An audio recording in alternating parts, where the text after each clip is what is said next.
Hello, smart mathematicians. Let's do question 4a1. The nth term of an arithmetic sequence is given by Tn is equal to 5n minus 2. Determine the number of terms in the sequence if the last term is 198. So if the last term is 198, how many terms are there in the sequence?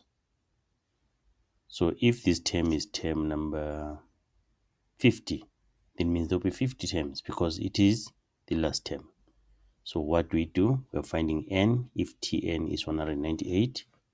So you say 198 is equal to 5n minus 2. Add 2 on both sides of the equation. So 200 is equal to 5n. Then we divide by 5 on both sides of the equation. We get that 40 is equal to n. So therefore, there are 40 terms.